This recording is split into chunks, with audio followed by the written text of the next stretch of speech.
नमस्कार, मैं हूँ पार्थ और आज मैं आपको लेकर के आया हूँ नैमिषारण्य। जी हाँ, जैसा कि आप इसके नाम से इसके अर्थ की व्याख्या हो रही है। नैमिषारण्य कहा जाता है कि एक बार भगवान ब्रह्मा ने ऋषियों के एक समूह को अपना चक्र प्रदान किया और कहा कि इस चक्र को लेकर आप पृथ्वी पर विचरण करिए। पृथ्वी पर वो जगह जहाँ जो सबसे पवित्र होगी वहीं पर इसका बाहरी भाग यानी नैमिष्य गिर जाएगा और वो चक्र घूमता हुआ पूरा पृथ्वी का भ्रमण करता है और यही वो स्थान है नैमिषारण्य जहाँ पर उस चक्र का भाग गिरता है और वो चक्र जमीन को छेदता हुआ पृथ्वी के अंदर चला जाता है और यहीं पर उन ऋषियों ने अपने जीवन की तपस्याएं प्रारंभ की। कहा जाता है नैमिषारण्य जो है वो काफ़ी ज़्यादा पवित्र भूमि मानी जाती है।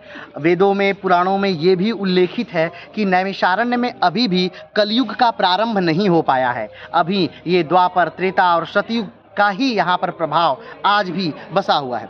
और भी अगर इस नैमिषारण्य के बारे में अगर हम बात करें तो सबसे खास बात नैमिषारण्य की कि ये जो है वो राम सर्किट के अंतर्गत आता है। यहाँ पर ये वो स्थान है जहाँ पर भगवान श्री राम ने अपना अश्वमेध यज्ञ किया था इसी नैमिषारण्य में।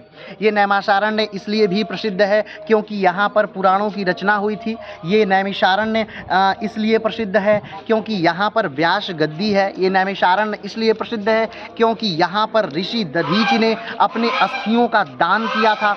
ये नैमिषारण्य इसलिए प्रसिद्ध है क्योंकि 84,000 ऋषि महर्षियों और मुनियों ने यहाँ पर तपस्याएं की थी और यहाँ पर उन सारी चीज़ों को बहुत बेहतरीन ढंग से प्रारंभ शुरू किया गया था।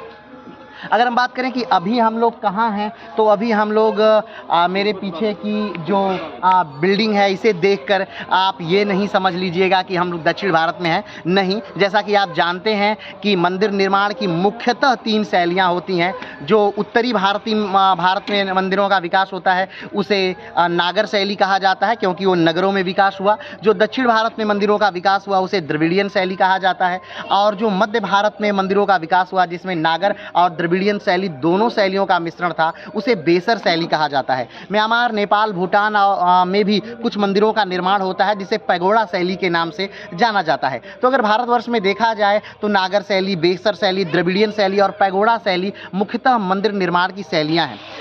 द्रविड़ियन शैली की अगर हम बात करें तो द्रविड़ियन शैली में जो मंदिर होते हैं वो काफ़ी छोटे होते हैं लेकिन मंदिर के जो द्वार होते हैं वो काफ़ी बड़े होते हैं।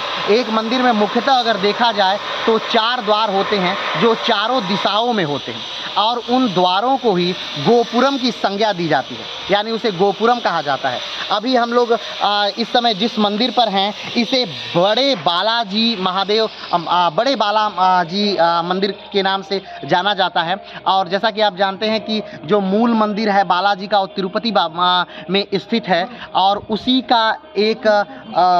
के अंश को ला करके यहाँ पर स्थापित करके इसे बड़े बालाजी का मंदिर के रूप में जाना जाता है। मेरे पीछे आप गोपुरम देख सकते हैं, दूसरी तरफ भी आप गोपुरम देख सकते हैं। तो और बालाजी का अर्थ आप जानते ही हैं कि वो भगवान विष्णु हैं और दक्षिण में उन्हें भगवान विष्णु के रूप में वो पूज्यमान है। तो अभी के लिए इतना ही। जब भी आप नैमिषारण्य आइए तो इस बड़े बालाजी मंदिर पर आना ना भूलिए। अभी ये मंदिर वैसे निर्माणाधीन है, अभी इसके गोपुरम बन रहे हैं और गोपुरम बनने के बाद ये काफ़ी भव्य हो जाएगा ये मंदिर। तो आज के लिए इतना ही, फिर मिलते हैं एक नए वीडियो के साथ, एक नए स्थान के साथ। तब तक के लिए नमस्कार, धन्यवाद, जय हिंद।